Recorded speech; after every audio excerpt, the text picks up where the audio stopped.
Hmm.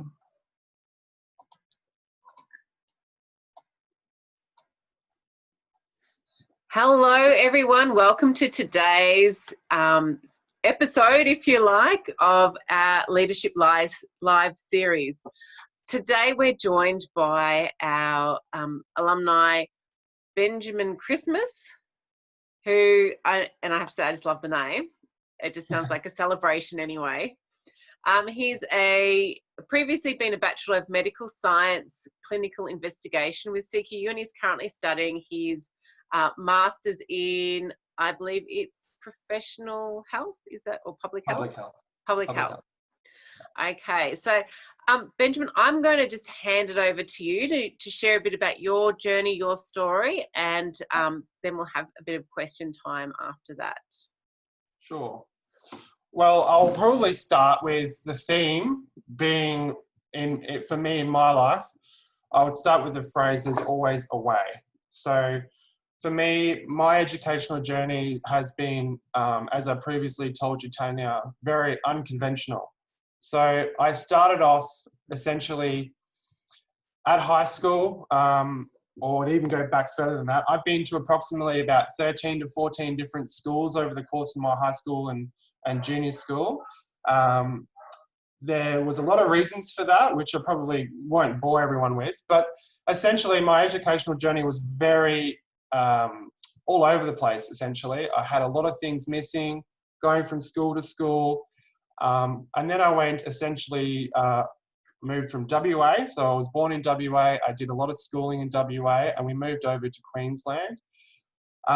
When I moved over to Queensland, discovered that a lot of my learning was quite still behind, and so having almost finished year 11 at that stage, having moved over to Queensland, and I found out that I'd probably have to repeat year 11 and do year 12 as well.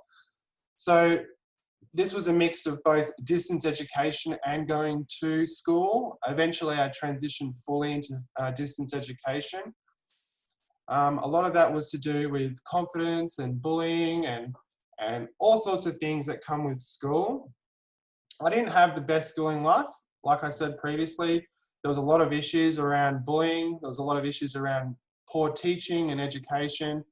And at the time, I had no idea how lacking things were for me personally. So already out of the gate, my educational journey, my life, my career was already a few steps backward.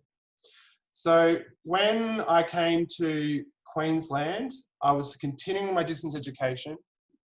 And then I pretty much got informed I had to do my year 11 and 12 again. And at that point, I was quite despondent. I didn't know how I was going to get into university. I didn't know whether I was going to be able to do what I wanted to do or try and find some sort of idea through my aspirations of what I want to do in my career. I knew I just wanted to go to university and continue my education. I'm a researcher at heart. I love to research. I love to learn. I love to find out things. You know, my partner probably gets sick of the YouTube that we watch because it's all educational and history and geography. It's all a little bit boring sometimes, but I love it. It's really interesting for me. So when I finally finished my high school certificate, I then found out that the educational institution that I was a part of wasn't recognised, and I actually wasn't able to get an OP.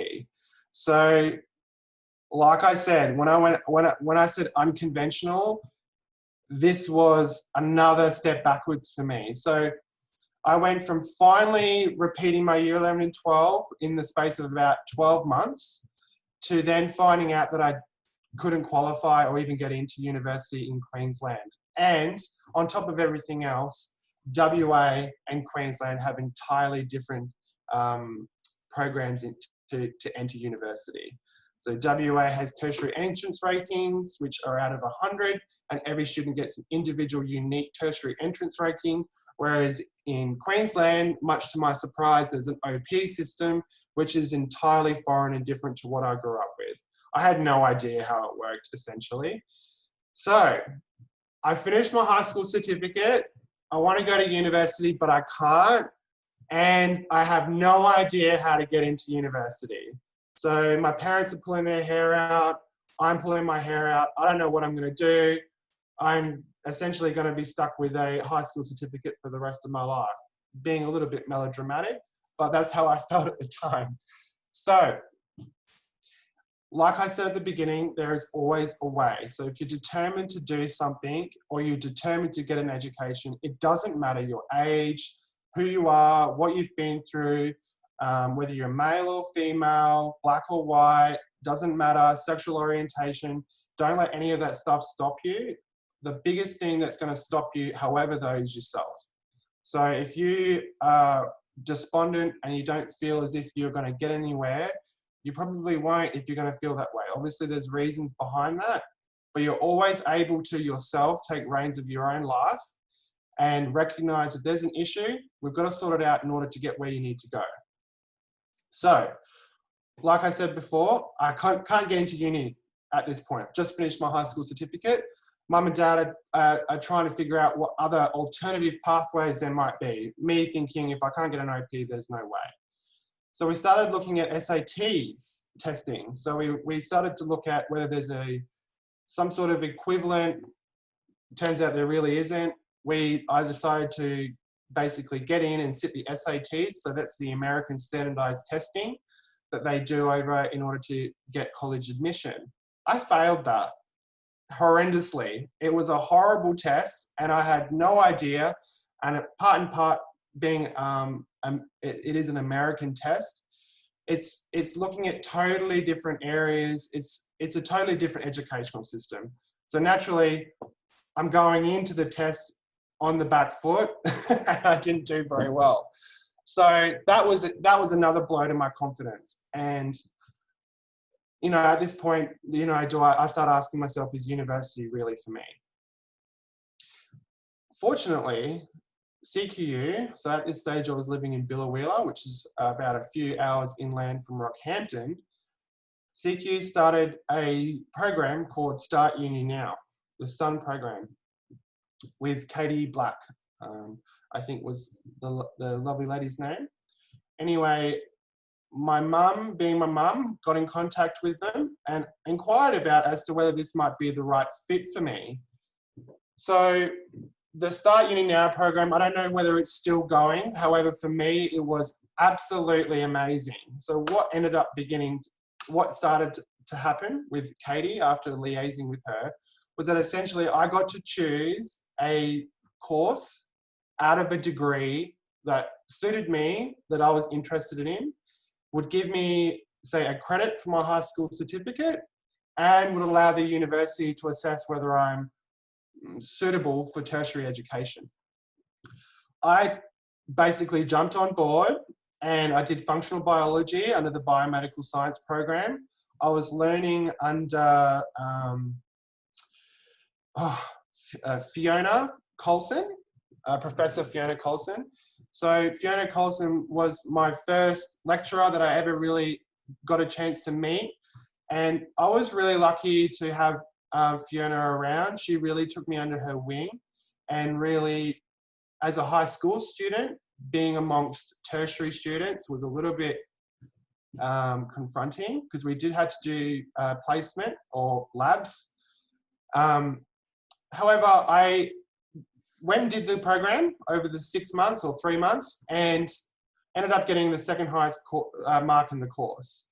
So I was really quite happy with that. The university at the time said if I do 2 courses under the Start Uni Now program, they would admit me.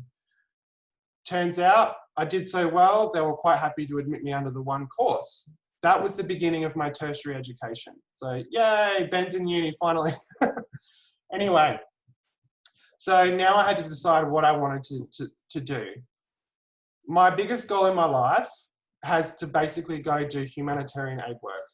Now this is a goal that I want to do. I want to affect change in my life over the course of my career that I know is going to be substantial. It's going to be foundational, and it's not going to be insensitive, which is the best word I could probably come up with right now.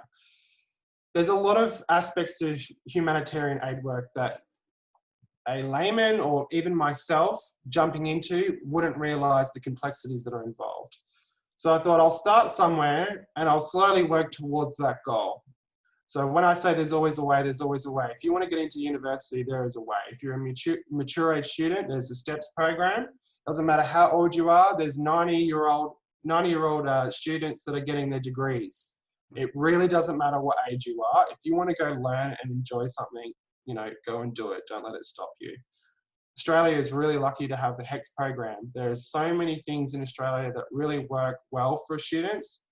There are things that need improving on, but the starting system that we have is really good. So I'm finally in university and I decide to choose the Medical Science Clinical Investigations degree, Bachelor of Medical Science Clinical Investigations. So at this point in stage, I knew I kind of wanted to work in healthcare for obvious reasons, but I had no idea what I wanted to do. I didn't particularly want to do medicine, and there's reasons for that. Medicine, when I was young, was something that I did aspire to. I got a bit disillusioned as to why I wanted to be a doctor per se. So I went into medical science and I basically went from home to campus. Now, having the unconventional sort of educational journey that I had, including the experience I had at schools, which was, you know, wholly probably in the negative, the majority of it, going to campus was the first time I got to really experience what it meant to be a student, to have friends, to have a group of peers.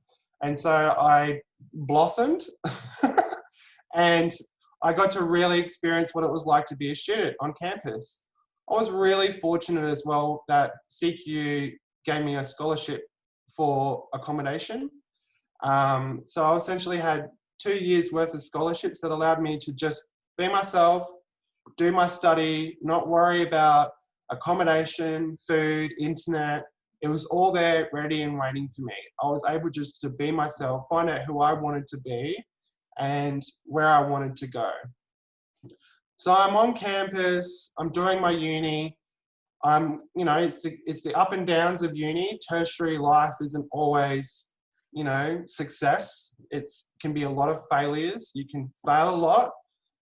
You know, I would quickly note now, please do not focus on your GPA too much, because at the end of the day, it's not about the GPA. It is an important marker, and there's some places that will use that to gauge how well you went into your uni, but I guarantee probably 90% are only interested in the fact that you've completed your degree. So if you want to go do something and you're worried that, you know, your mark might not be the best amongst everyone else, at the end of the day, you've all got that piece of paper, and that's what it means. You've committed yourself to studying, and despite any failures or bad marks that you got, you still went and finished it. That's the biggest thing that an employer is looking for. Commitment to wanting to learn and to completing what you set out to do. So when it comes to maybe failing a subject, it's not the end of the world. You can fail, as long as you keep trying and you complete it. That's the biggest thing. So you can look at the whole of my educational journey, and there's a lot of fails in there. It doesn't mean that that stopped me from what I was doing. I still kept going. So I'm in, say, the middle part of my degree, and I'm starting to get a little disillusioned as to what I wanted to do. Being medical science is a great degree in to go into diagnostic sciences, nutrition, blood collection and blood pathology. So this is what I'd like to say, like the rung below nurses and doctors in terms of technicians. These are the people, these are the scientists that do all the data collecting, the aggregation, and basically interpret and give the report to the doctors in coordination with the nurses. These are the people that you see every day when it comes to getting an x-ray, going to get your arm cast if it's broken, going to get your heart looked at and maybe go on a treadmill. So my job is a cardiac scientist or a cardiac physiologist. So I'm probably jumping ahead a little bit, But when it came to that mid part of my degree, I didn't really know what I wanted to do. And with the degree, there was a lot of options available. So there were 4 at the time specializations. There was pathology, biotechnology, nutrition, and clinical investigations under medical science. Now, clinical investigations is what's called diagnostic sciences. And essentially, I chose that at the beginning. I didn't know which diagnostic science I wanted to go into. And I thought maybe paramedic science might be for me. So I dropped out of that and went in and did a year's worth of my paramedic science. Turns out paramedics is not for me. And I didn't really think that that was where I needed to go. I was going to probably get burnt out being a paramedic. So I was already thinking ahead, how am I going to be in my career? How am I the person that I am today? How am I going to grow? And how am I going to have something else after that? Unfortunately, we live in times, contemporary times, where you can't have one job your entire career. You have to keep upskilling and you have to keep going into different jobs. That's the way the world works now, unfortunately. So I knew that paramedic science wasn't for me after doing a year. I did well, but it wasn't for me. So now I'm like, oh, I've wasted a whole year trying to figure out, like, I'll just go back to my clinical investigation. So I went back to clinical investigation. Wasn't doing as well as I thought I would like to be. I actually did better in paramedic science for that first year than I did in my second and third year of clinical investigation. However, when I started doing my placement, I realized kind of what I wanted to do. So this was in Rockhampton, and I worked at the base hospital. I was lucky enough to get a placement under Joanne Wex, the clinical measurement head of department. So I went there and I learned about EEGs, I learned about respiratory science and flow volumes. I learned about all these sorts of things. And then I also went up to the cardiac investigations unit. So lo and behold, I still haven't made my decision as to what diagnostic science I would like to go into. There's a huge plethora of fields you can go into. Now, I didn't even really feel that keen on cardiac science either. So as I'm doing my placement in the Rockhampton-based hospital, I decide to put on a monitor myself. So this is what's called a Holter monitor, where it records the rhythms of your heart. At the time, we had a lot of public patients that were not too keen on getting Holter monitoring done. So I thought, why not? I being myself, I really like to experience both the practitioner and the patient side of things to get a full picture as to what it feels like to be on both sides of the conversation. So I put on this Holter monitor. I wanted to see, why is it such a big issue? It's not the most comfortable, and it's a little bit itchy, and it's a bit stressful because you might feel like there might be something really wrong with your heart. And so some people get very stressed out. I wanted to see what it was like.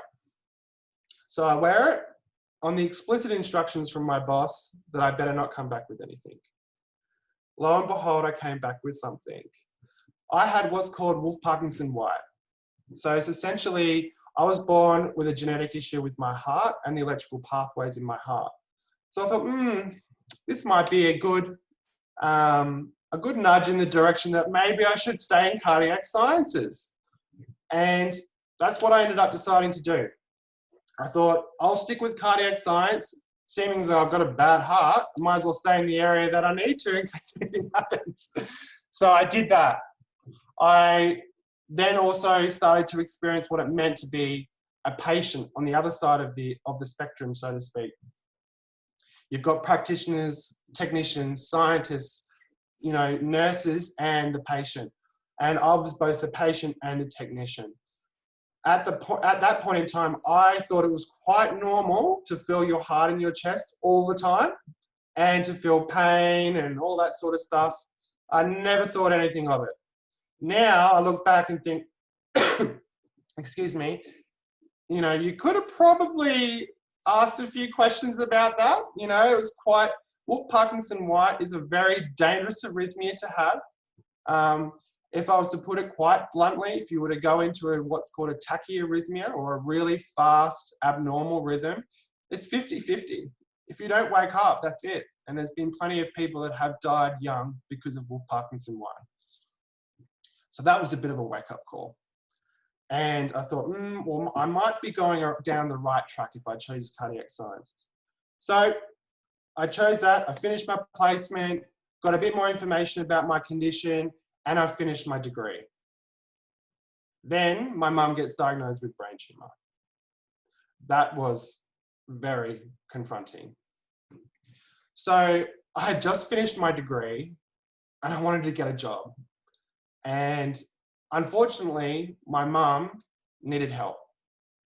So I go home and I help my parents out, I help my family out and look after my mum for the better part of 7 months. In the meantime, I'm desperate to start a job. Like I don't want to lose what I've just gotten, and you certainly don't want to leave it too long after you finish your degree. So my mum gets treated. She's okay now. It was a very dark time in our families, you know, obviously cancer. But I eventually got a casual position at the local cardiology clinic. Now that was a big eye-opener as to how the world works. It's totally different to what you get taught at school and to some respects, university. You will always learn more on the job. Case in point, that's what always will happen. You'll always learn. The idea about university and how I see it is it's preparing you for that transition. What are you going to do when you get to work? When you first start when you start your career, you want to at least be slightly informed as to how things might work. And that is what university is there for. You are getting a foundational knowledge as to how life works. So I start my job as a cardiac scientist or a cardiac physiologist. The title changes all the time. Anyway, I'm doing this job and I'm learning to work with people. And I'm also learning a lot about myself. Within 6 months of joining the organization, I actually have an episode. So a Wolff-Parkinson White episode. I'm still at home looking after my mum, and in the middle of the night, my sister comes barging in my room. You know, there's something wrong with mum, and you've got to get up and find out what's going on.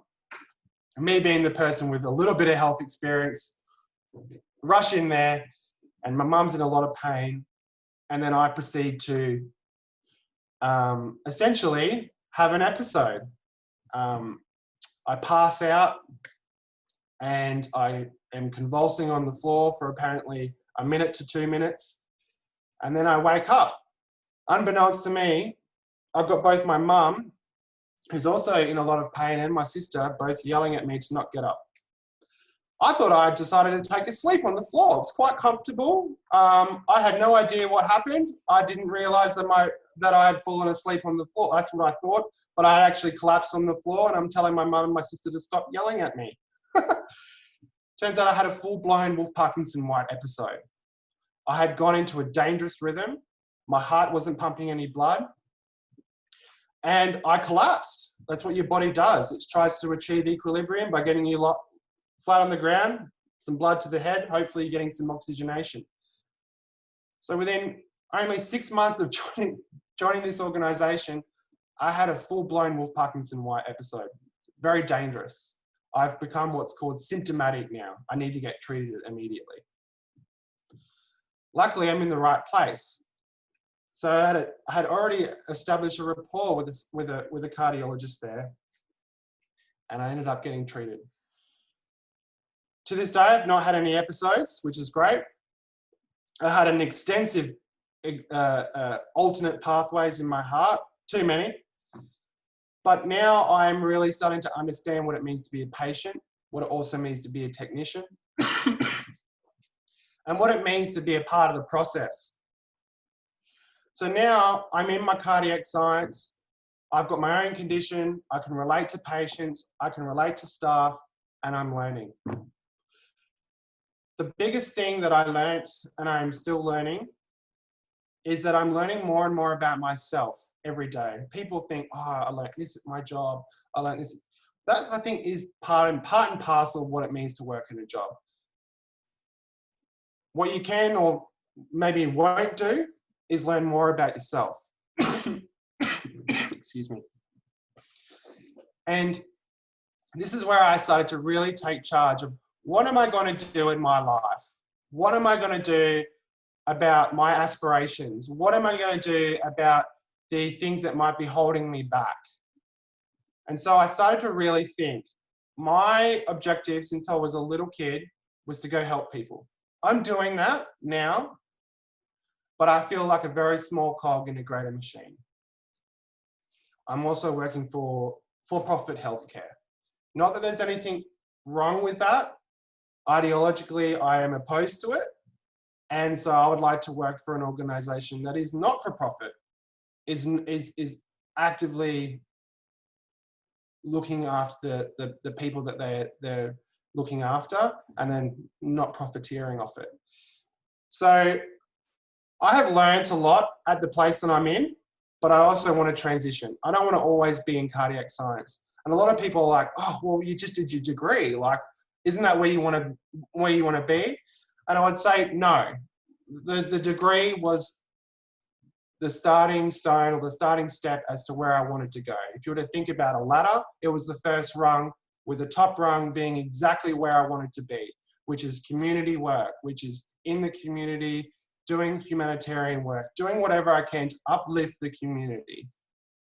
So I thought, how am I going to get to that? Like, there's no real like pathway that, you know, people go, you know, like say if you didn't get into medicine straight away, you know, you can do a degree like med science and then go and do in medicine if you do well.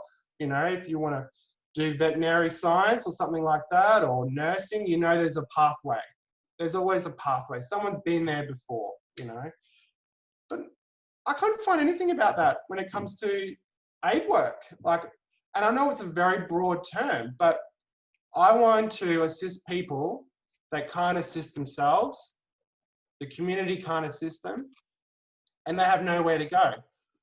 But that's such a broad description. Like, where am I going to find people like that, let alone find an organization that does that sort of work? And am I even qualified?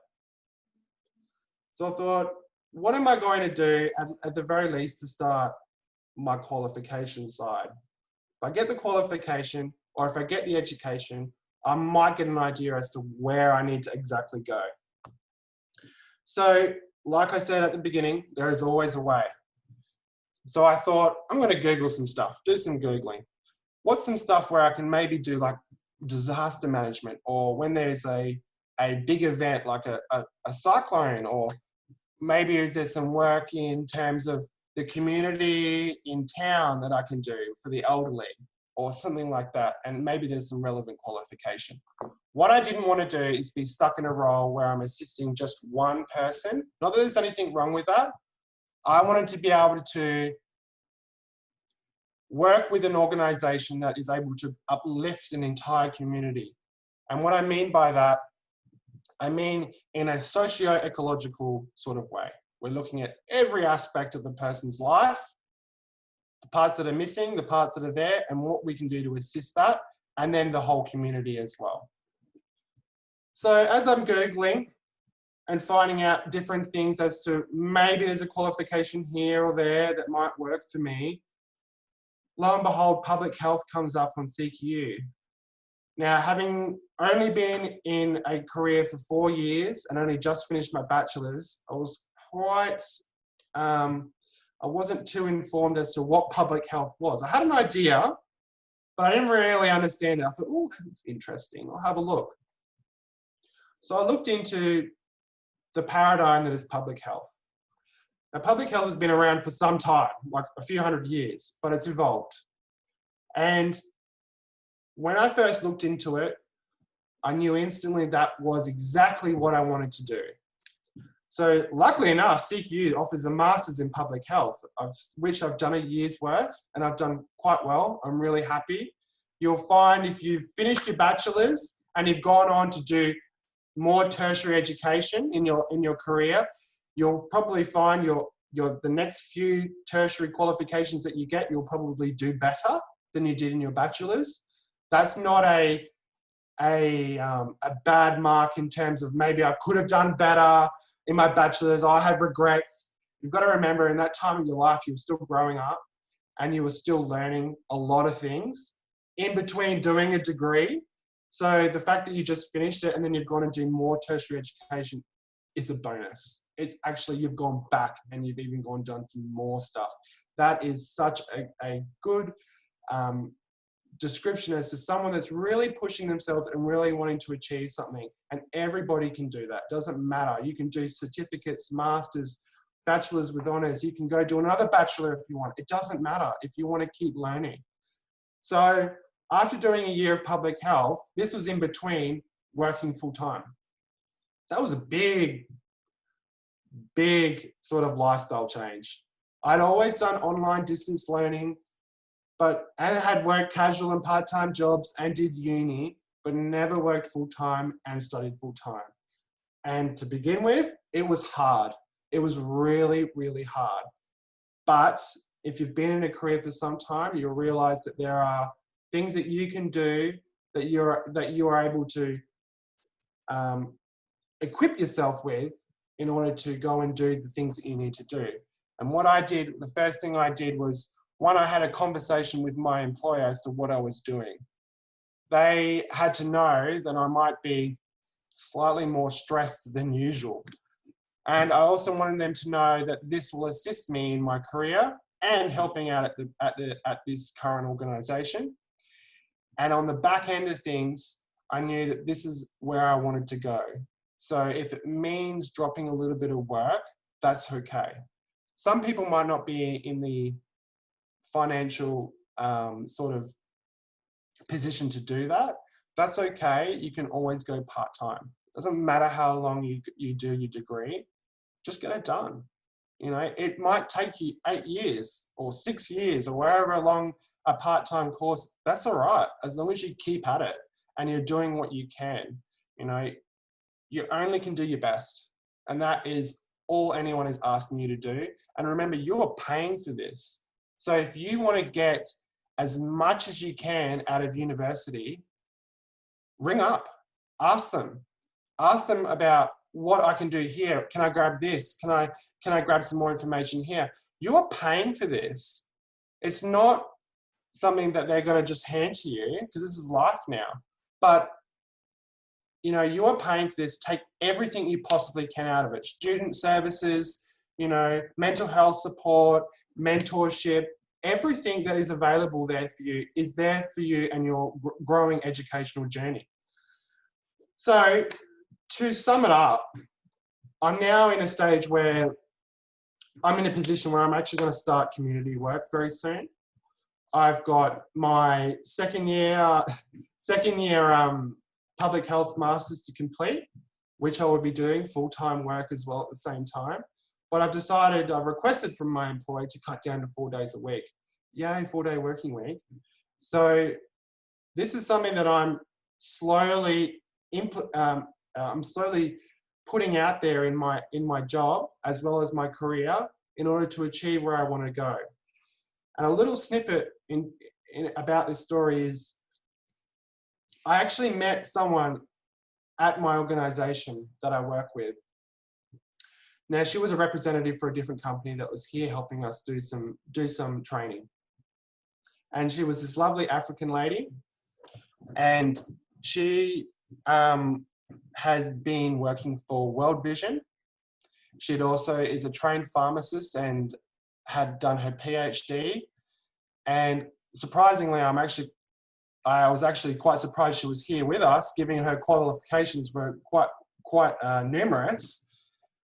I got talking with her and I asked her where she had been in her career and how she'd done a lot of humanitarian work, specifically for World Vision, nutrition, and certain organizations like that.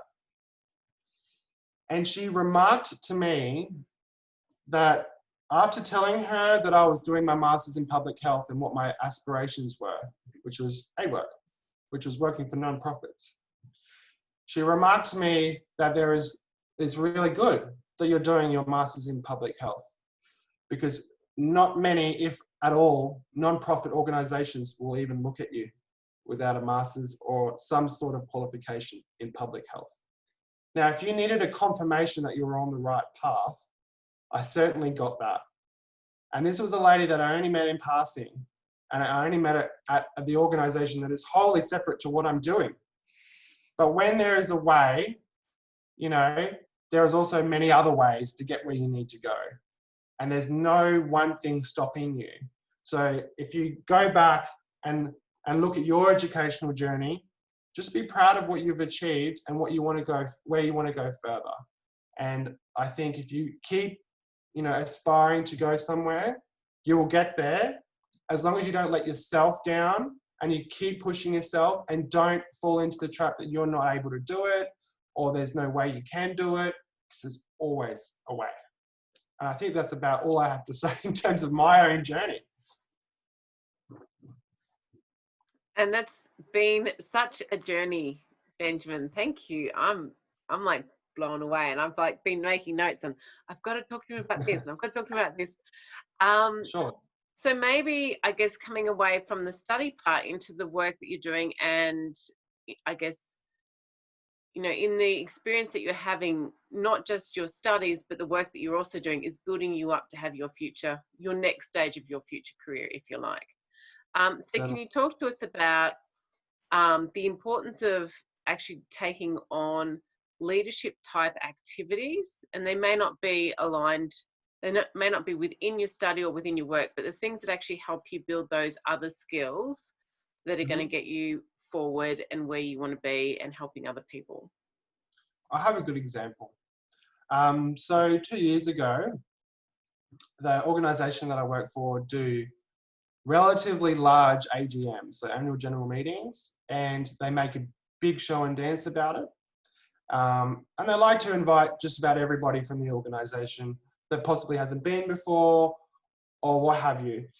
Now, I'm not exactly very high up in this organization. I'm quite low, but there was opportunities for people to submit abstracts. Doesn't matter what it's about, you know, obviously it has to be based in science and has to be relevant to the organization. And I was the only person within our lower level part of the organization here in Bundaberg that submitted an abstract, which was essentially related to my aspirations. The abstract was basically community engagement. How can we engage the community more? And I basically presented it at this thing, at this conference, and I got runner-up. You know, I was able to present this. I told everyone to go vote for me because that's the only way you can get people, you can win. But the way I presented it, especially in a for-profit organization that is very much about healthcare, but also how they can get money, I was really pushing the other side of the narrative. How can we engage the community more? How can we engage the community without having a profiteering motive around it? Perhaps if we engage the community more, we will naturally just get more money out of it. But if we make that the imperative, we're probably not going to get to the community. And so I presented this. Because of my abstract, I was actually able to go to this conference. I presented it and I got runner-up. And that was quite a surprise. Like, I had no idea I was going to get runner-up, let alone, get to this conference. And that was not only able to give me the confidence to keep going, but I was able to have a conversation with a lot of other people within the organization that felt the same way. And I was able to network. And when people talk about, I think for me, when people talk about leadership, I have this weird abstract idea as to what leadership is all about. And especially in the corporate world, this sort of abstract idea gets blown out of proportion. You have this weird, unattainable sort of leadership qualities that you don't feel like you can ever aspire to, let alone achieve. And I would say there's so many different types of leadership. So many different types. I would even take that, remove all negative connotations from that word. And what does leadership mean to you? Because it's truthful amongst everybody, what that definition of leadership is to you. It applies to everybody. And I think for me, it's about uplifting the people around you and encouraging them to achieve their aspirations. And by doing that, you're showing people through leading that you can encourage others. And by encouraging others, they encourage you. And you create a positive space. You create a space where people can be open. They're able to talk about what their concerns and aspirations are. And if they do ask you your opinion, what does that lead into? More leadership. You're able to give them your examples, your experience, your experiential knowledge, how you're able to get to a place and then do well at that place or that organization, and then continue doing well in your career. I've got plenty of people at my organization that have talked to me and aspired to going to university. And these are people that have only just completed their high school certificates, might have just had kids. And they don't feel, and this is the majority of the workforce in Australia, they don't feel as if it's attainable for them.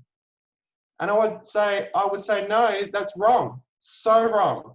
There are so many ways to get into university. And if you want to get where you want to go, there's always a way. I think that's about a good answer. Yeah, I think it's a great answer. It's a great answer. And I think that, it is, and we also think often that university is the only way too. So there are actually so many different pathways, as you've been mentioning. University is one way to get to one thing or to get to this thing.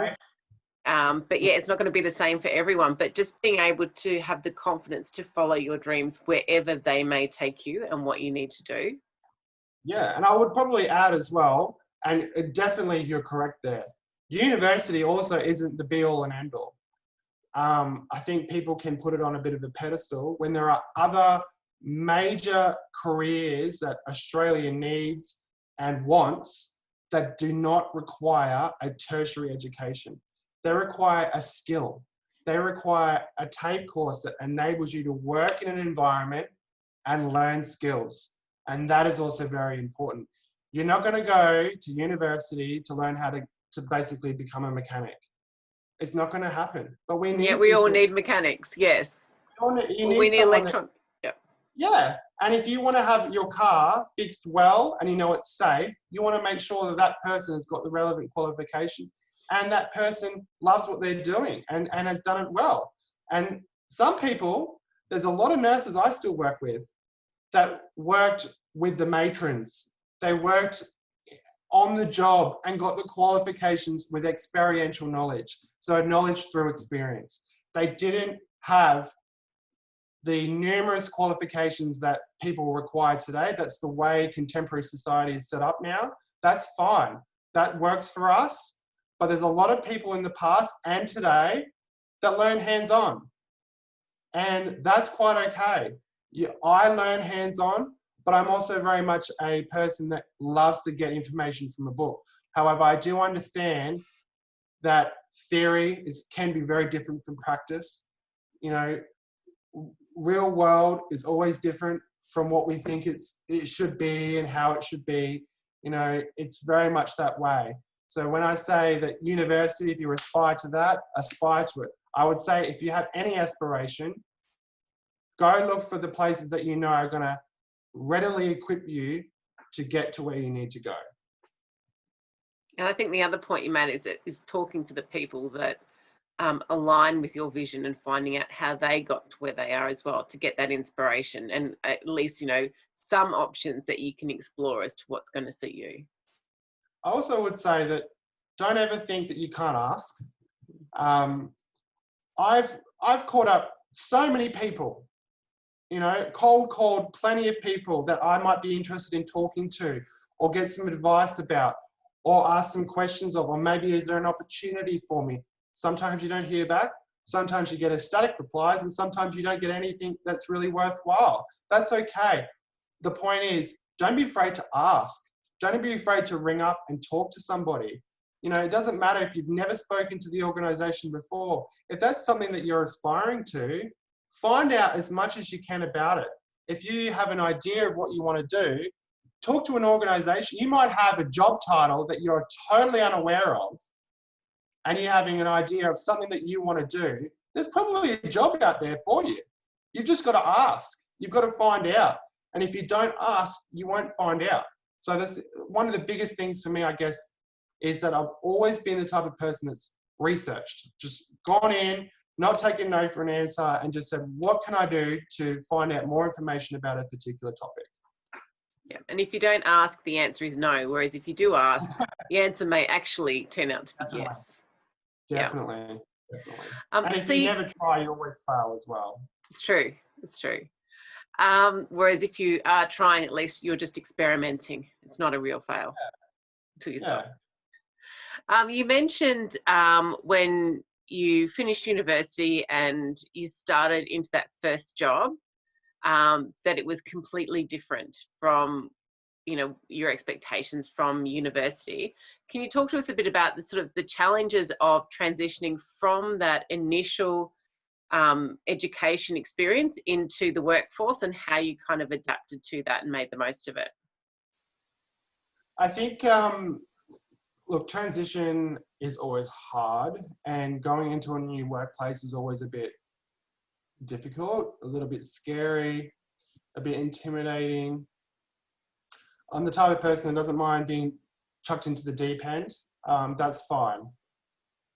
I think the biggest challenges for me was learning to navigate a corporate structure, to navigate structures that I was inherently unfamiliar with, having not been in a proper. When I say proper, I don't mean proper. I mean like an organization that is established, that's got a corporate sort of nature to it.